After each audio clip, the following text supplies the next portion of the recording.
एक दिन घोषणा हुई, स्वयंवर सभा में सब विराजमान हैं, राजा की वीर प्रतिज्ञा ये धनुआ द्वारा पूर्ण होगी, जो वीर धनुष को तोड़ेगा सीता उसको अर्पण होगी। और यह सुनकर सभी जल्दी जल्दी चले। परिकर बांधी उठे अकुलाई, परिकर बांध उठे अकुलाई, चले इष्ट देवन सिरुनाई, चले इष्ट देवन सिरुनाई।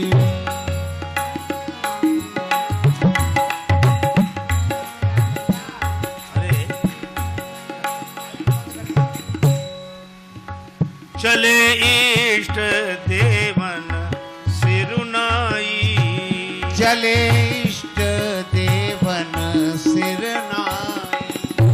राजा लोग उठे, परिकर बांध, यहीं से देखो, उठे अकुलाई। अब थोड़ा मानस की इन पंक्तियों पर हम लोग विचार करें। ये राजा लोग अकुला कर क्यों उठे?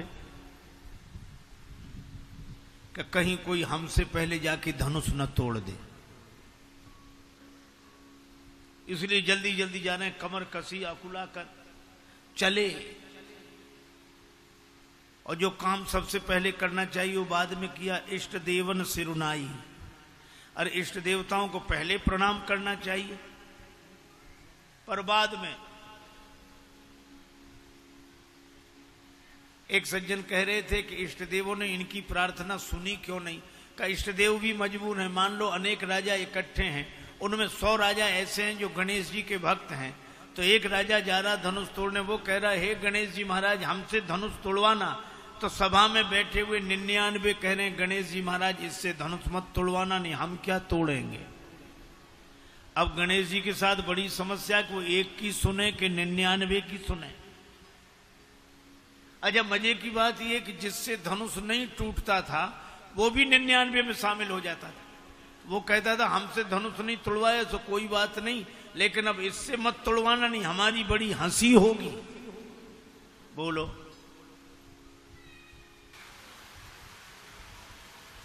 धनुष टूटे तो हमसे ही टूटे, कहीं किसी दूसरे से न टूट जाए।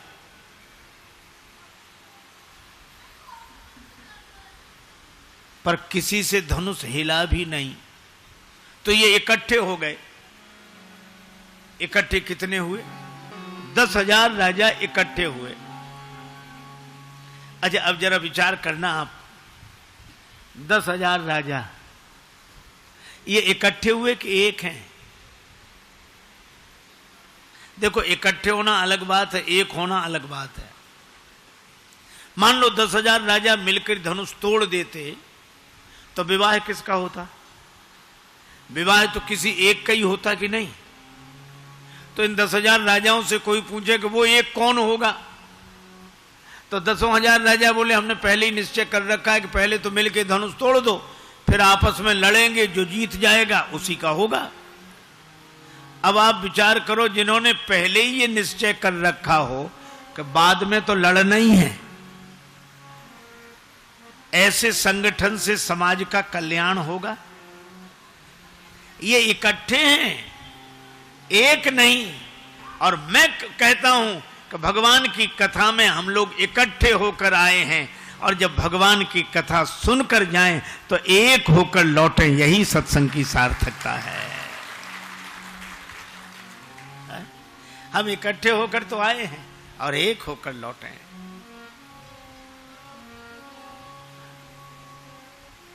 इसलिए 10,000 से भी धनुष नहीं हिला।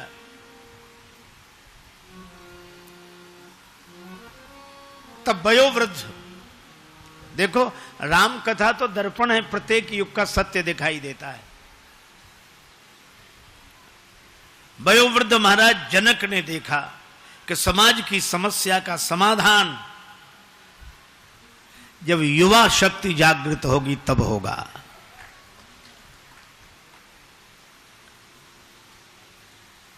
और इसीलिए वयोवृद्ध जनक जी ने सीधे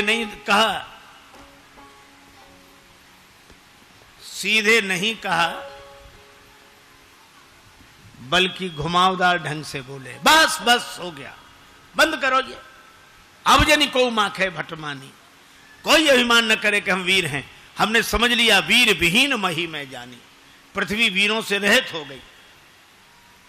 और ये कहकर देखा कि इधर लक्ष्मण जी की तरफ के असर हो रहा है कि नहीं, क्योंकि अगर लक्ष्मण जी खड़े हो जाएंगे तो राम जी खड़े हो जाएंगे। तो लक्ष्मण जी तो छोटे भैया है, राम जी बड़े भैया हैं। छोटे भैया के खड़े होने से बड़े भैया क्यों खड़े होंगे? कि इनका एक संबंध और है। लक्ष्मण जी का चरित्र है डंडे के समान और राम जी का चरित्र है झंडे के समान। अगर डंडा खड़ा हो गया तो झंडा अपने आप लहरा जाएगा। अगर युवक खड़ा हो गया तो भगवान की सहायता होगी। श्री स्वामी विवेकानंद जी ने कहा कि ईश्वर उन्हीं की सहायता करता है जो अपनी सहायता स्वयं करते हैं। हमें जागना चाहिए।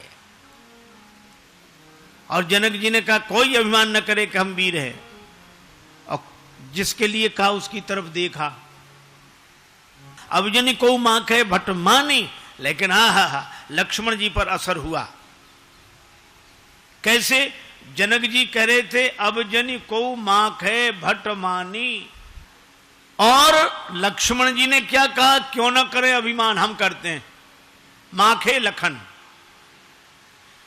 जनक जी कह रहे थे जनी को माखे, कोई अभिमान न करे, और लक्ष्मण जी ने माखे लखन कुटिल भई धो हैं, रदपुट फरकत नयन रिसों हैं। और लक्ष्मण जी उठकर खड़े हो गए। तो जो जनक जी ने देखा समझ गए कि काम बन गया, क्योंकि जनक जी का जो क्रोध है वो बाहरी है, भीतरी नहीं है। और जब नहीं रहा गया तो नाई राम पद कमल सिर बोले गिरा प्रमाण। राम जी के चरणों में प्रणाम किया, फिर बोले सुनहु भानुकुल, सुनहु भानुकुल पंकज भानु, सुनहु भानुकुल पंकज भानु, सुनहु भानुकुल पंकज भानु। कहूँ सुभावन कछु अभिमानु, सुभावन कछु अभिमानु। रघुवंशिन मह जहाँ को होई, तेहि समाज यस कहि न कोई। सुनो भानुकुल पंकज भानु, सुनहु भानुकुल पंकज भानु, सुनहु भानुकुल पंकज।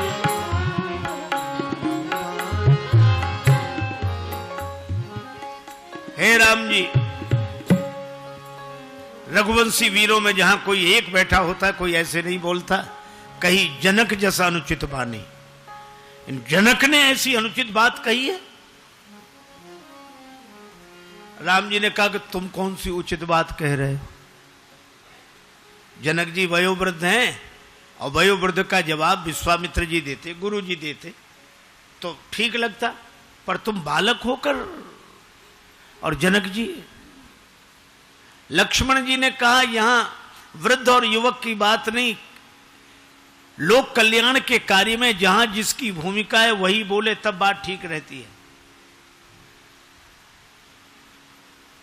यहां राम जी नहीं बैठे हैं, विद्यमान रघुकुल मणि, रघुवंश मणि बैठे हैं। आप हैं रघुवंश की मणि, और लक्ष्मण जी बोले हम हैं फणी। शेष सहस्त्र शीस जग कारण, जो अवतर्यो भूमि भय टारण। अरे मणि पर आपत्ति आवे तब भी फणी नहीं बोलेगा तो फिर कब बोलेगा? लेकिन लक्ष्मण जी का जोश है, और कितनी बढ़िया व्यवस्था है। युवकों के जोश को जगाना जरूरी है, लेकिन उस जोश के ऊपर होश का नियंत्रण होना चाहिए। राम जी ने कितनी अद्भुत बात कही। तो क्या कहना चाहते हो लक्ष्मण? लक्ष्मण जी ने कहा अगर आपकी आज्ञा मिल जाए तो धनुष की कौन कहे, अगर आपकी आज्ञा मिल जाए तो गेंद के समान ब्रह्मांड को उठा ले। जब लक्ष्मण जी ने यह कहा तो सभा में बैठे राजा कांप गए। एक राजा ने कहा सुन रहे हो क्या? बोला अब तो ब्रह्मांड नहीं उठ रहा है।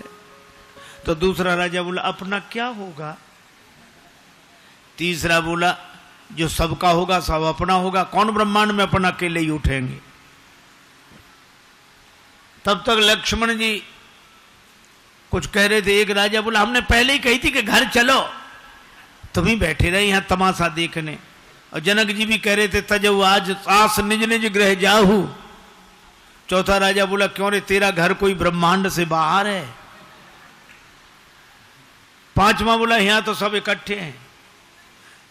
एक राजा बोला कि उठाएंगे तो उठ जाएंगे, रखेंगे तो फिर जहां के तहां आ जाएंगे। लक्ष्मण जी बोले रखूंगा नहीं, काचे घट जिम डारों फोरी सकऊं मेरु मूलक इव तोरी, कच्चे घड़े के समान फोड़ डालूंगा। अरे ब्रह्मांड कोई फोड़ डालोगे तो हम सबकी क्या दशा होगी। लक्ष्मण जी बोले चिंता नहीं, बनाने वाले भी बगल में ही बैठे हैं। लव निमेष ब्रह्मांड निकाया रचई जासु अनुशासन माया। और यहां एक संकेत बड़ा अच्छा है, काचे घट जिम, कच्चे घड़े के समान फोड़ डालेंगे। कच्चे घड़े की उपमा क्यों दी? क्योंकि कच्चा घड़ा फूट भी जाए तो दोबारा बन जाता है, और पक्का घड़ा एक बार फूटा टूट फूट जाएगा, बन नहीं सकता। तो शिष्य को तो कच्चे घड़े की तरह होना चाहिए। गुरुदेव जैसा बनाएंगे वैसे ही बन जाएंगे। किसी ने कहा कि ब्रह्मांड की बात नहीं, धनुष की बात हो रही है। लक्ष्मण जी बोले कमल नाल जिमी चाप चढ़ावो, कमल नाल जिमी चाप, कमल नाल जिमी चाप,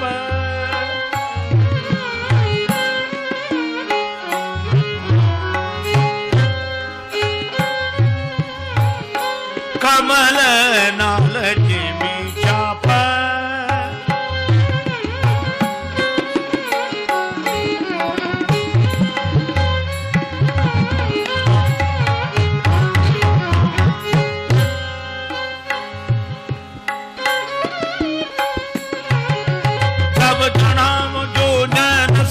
प्रमाण ले धाव चाप चाप चाप।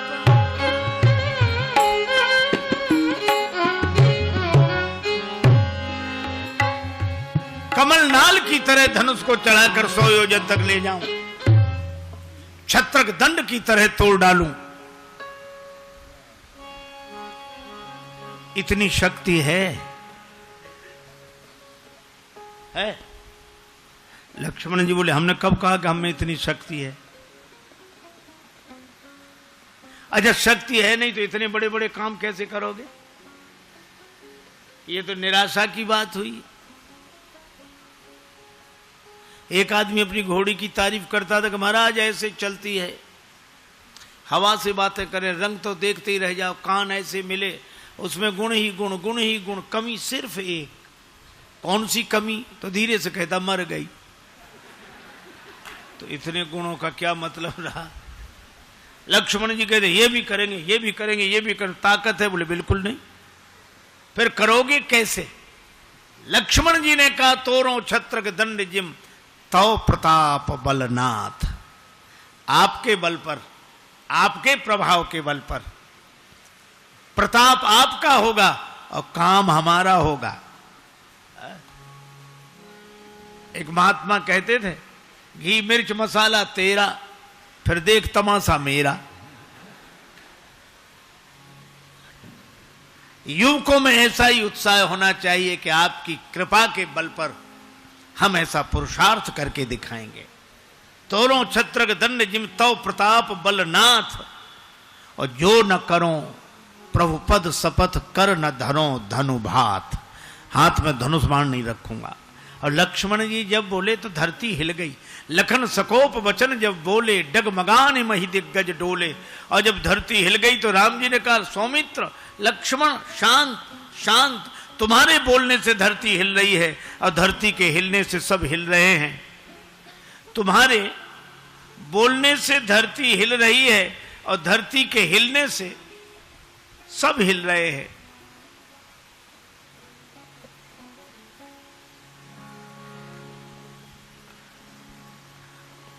लक्ष्मण जी बोले प्रभु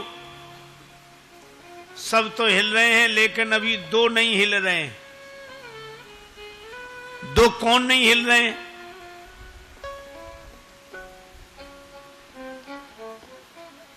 देखो भैया, राम जी ने कहा कि तुम्हारे बोलने से धरती हिल रही है, धरती के हिलने से सब हिल रहे हैं।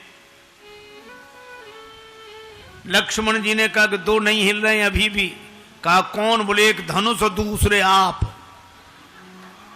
न धनुष हिलता है ना आप हिलते हो, दोनों में से एक हिले तो काम बने। भगवान राम ने कहा कि लक्ष्मण पूर्व दिशा में सवेरे जाग कर देखो, सूर्योदय बाद में होता है, पहले अरुणोदय होता है। अरुणोदय हुए बिना सूर्योदय नहीं होता। पूर्व दिशा में लालिमा छा जाती है तब सूर्य भगवान प्रकट होते हैं। राम जी ने कहा कि लक्ष्मण तुम मुझसे कह रहे हो कि आपका प्रभाव सूर्य है, देर में उगे तो किसे कष्ट नहीं होगा। लेकिन लक्ष्मण जी से राम जी ने कहा कि मेरा प्रभाव अगर सूर्य है तो लक्ष्मण तुम उस सूर्य की लालिमा हो। जब तक तुम प्रकट ना हो जाते तब तक हमारा प्रभाव कैसे प्रकट होता।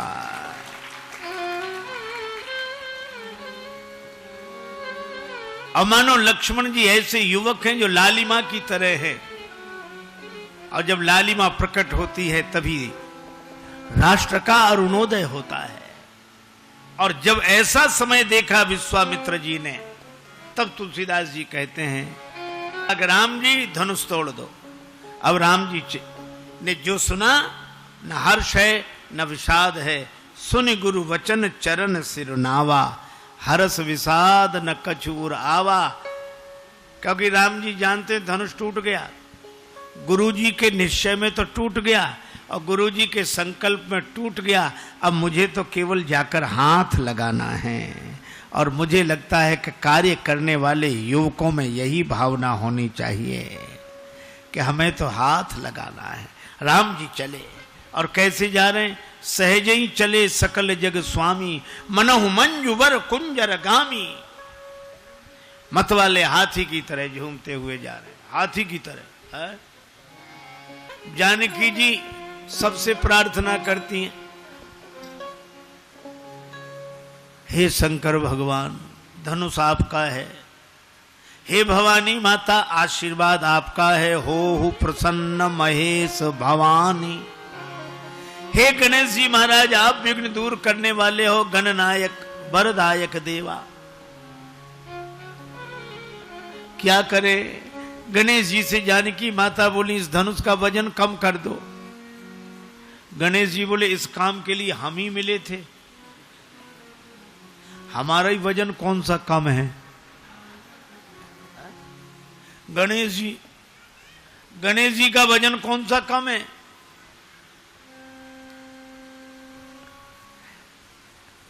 पर जानकी जी ने कहा आप वजन कम करने की कला में कुशल है।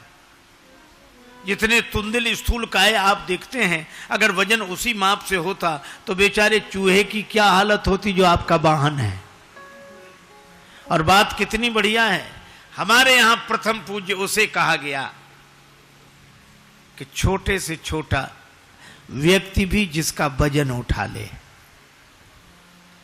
वही हमारे यहां प्रथम पूज्य है, बड़ा है। हम बड़ा उसे नहीं मानते कि जिसका वजन बड़े बड़े ना उठा पाए, छोटे से छोटा भी वजन उठा ले। चूहा भी जिसका वजन उठा सकता हो वह हमारे यहां प्रथम पूज्य गणेश जी हैं। तो जानकी जी ने कहा कि धनुष से भी कह दो वजनदार उतना ही बना रहे, लेकिन राम जी उठाएं तो हल्का हो जाए। पर गणेश जी से कहने के बाद फिर धनुष से ही बोली तुम ही हो जाओ ना हल्के। धनुष बोला हल्के तो हो जाएं, वजन कहां ले जाएं? अपना वजन इन राजाओं पर डाल दो। क्यों?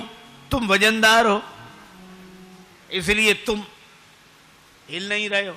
और ये राजा लोग इतने हल्के हैं, इनमें थोड़ा भी वजन नहीं है, ये बिना हिले मानते नहीं है। कुछ तो वजनदार हो जाएं, जिसमें जितना जर्फ है उतना ही वो खामोश है। अपना वजन इन पे डाल दो, तुम हल्के हो जाओ। धनुष बोला भरी सभा में हम हल्के हो जाए? सभा में हल्के लोग भी भारी बन के बैठते हैं, और कोई अपने को हल्का सिद्ध करे? जानकी जी बोली सभा की ओर मत देखो, हो हरु और रघुपति ही निहारी। राम जी की ओर देखो, राम जी को देखकर हल्के हो जाओ। और कितनी अद्भुत बात है, राम जी कहां आ रहे हैं? हमारी तरफ आ रहे हैं। क्यों आ रहे हैं? हमारा वजन उठाने आ रहे हैं। श्री जानकी जी ने कहा कि जिसका वजन उठाने के लिए भगवान स्वयं चलकर जिसके पास आ रहे हों, वो भी चिंता के बोझ से हल्का नहीं होगा, तो फिर और कौन हल्का होगा? हो हरु और रघुपति ही। भगवान ने धनुष की ओर देखा, चितव गरुड़ लघु व्याल ही जैसे। दम के उदामिनी जिमि जब लयऊ, पुनि धनु नभ मंडल सम भयऊ। लेत चढ़ावत खेचत गाढ़े, काहु न लखा देख सब ठाड़े। जय छन मध्य, जय छन मध्य राम धनु तोरा। राम धनु तोरा, भरे भुवन धुनि घोर कठोरा। भरे भुवन धुनि घोर कठोरा। भरे भुवन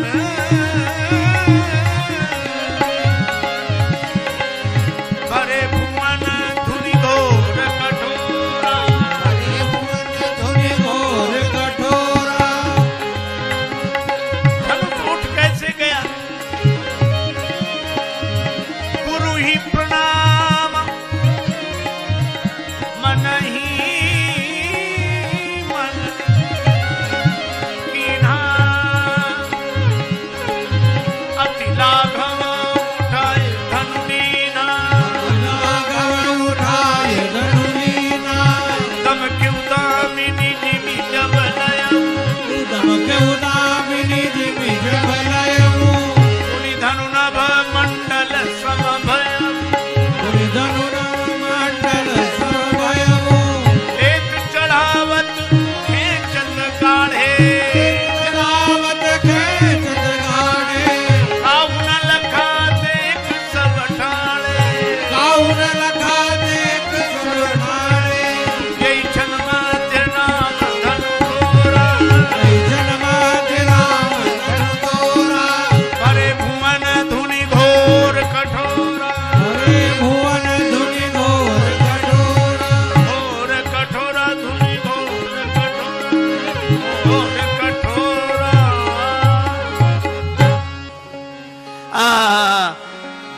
बार बार कुसुमांजलि छूटी, नाचई गावई विविध बधूटी। बार बार कुसुमांजलि छूटी, सब प्रसन्न हो गए, जय जयकार होने लगी।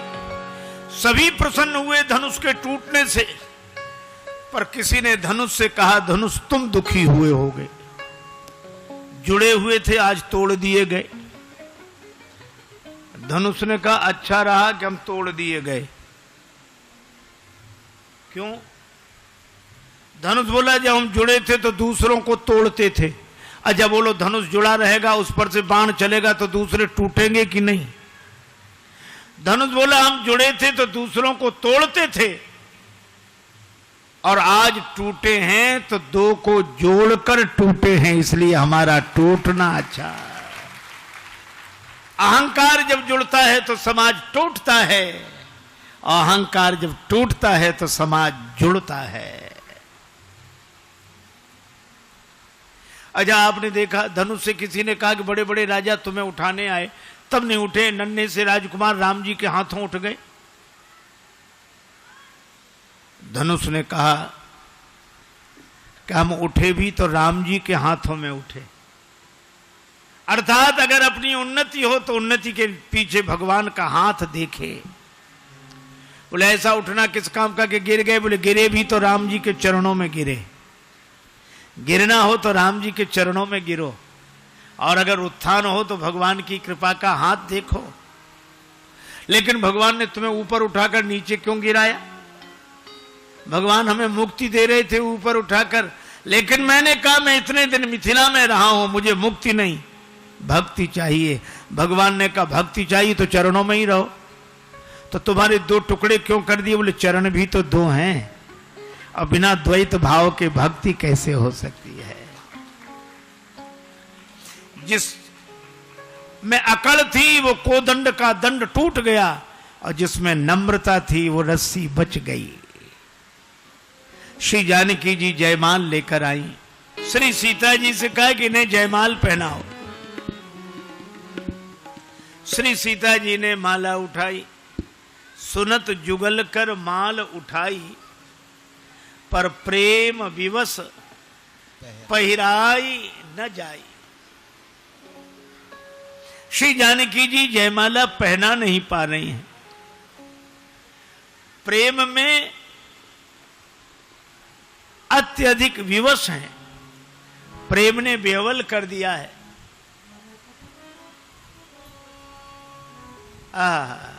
श्री जानकी जी जयमाल पहना नहीं पा रही है। एक सखी ने राम जी से कहा कि थोड़ा आप सिर झुका दो, लली हमारी तनिक सी लला ने को झुक जाओ।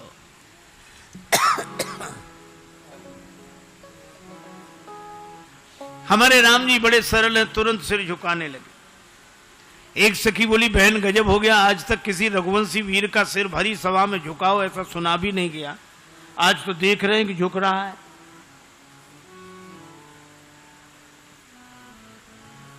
दूसरी सखी विनोद करते हुए बोली अपने मतलब के लिए बड़े बड़े झुक जाते हैं। लक्ष्मण जी ने सुना प्रभु कुछ भी हो जाए आप सिर मत झुकाना। राम जी सिर सीधा करके बैठ कर, सखियां बार बार कहें थोड़ा सिर झुका दीजिए सरकार, सिर झुका दीजिए। नहीं नहीं नहीं, हम क्षत्रिय हैं, वीर हैं। बोले आप कोई भी बने रहो, ये ससुराल है, यहाँ बड़ों बड़ों का सिर झुक जाता है। राम जी बोले नहीं हम सिर नहीं झुकाए। अब सखियों ने बड़े उपाय किए, अब राम जी सिर न झुकावें। आपने अनेक उपायों की चर्चा सुनी होगी, मुझे एक भाव बड़ा प्रिय है। राम जी ने सिर झुकाया नहीं, जानकी जी ने जयमाल पहनाई नहीं। सखियां तो कह रही थी करो प्रतीक्षा प्रेम से दुल्हा राजकुमार, सहज न पहिरन पाई हो विश्व विजय को हार। धनुष चढ़ावत लाड़नी जो तरसाई लाल, त्यों तरसई है सिय तुम्हें पहिरावत जयमाल। जैसा था गुमान आपको कमान खींचने में, वैसी ही मैं भी स्वाभिमानता दिखाऊंगी। और तुमने तरसाया यदि धनुष तोड़ने में, तो मैं भी जयमाल छोड़ने में तरसाऊंगी। युगल सरकार का विनोद लग रहा है भक्तों को, पर सखियों ने एक उपाय सोचा कि सिर झुका नहीं रहे, झूठे ही गाने लगे। गावई छवि अवलोक सहे, गावई छवि अवलोक सहे, सिय जयमाल राम उर्मे, सिय जयमाल राम उर्मे। गावई छवि अवलोक सहे, गावई छवि अवलोक सहे, सिय जयमाल राम उर्मे, सिय जयमाल राम उर्मे। श्री सियाजू ने जयमाल डाल दी राम जी के गले में। अब राम जी बड़े हैरान, हमने सिर नहीं झुकाया तो जयमाल गिर कैसे गई? और जयमाल गिरी ना होती तो सखियां गाती कैसे, जरूर गिर गई है। अब राम जी ने सोचा गिरी है कि नहीं, अब गले में माला गिरी है कि नहीं ये देखने कैसे देखोगे, ऐसे तो देखेगा नहीं कोई। गले में माला गिरी है कि नहीं ये देखने के लिए जैसे ही राम जी ने सिर झुकाया, वैसे ही सिय जयमाल राम उर्मेली, सिय जयमाल राम उर्मे।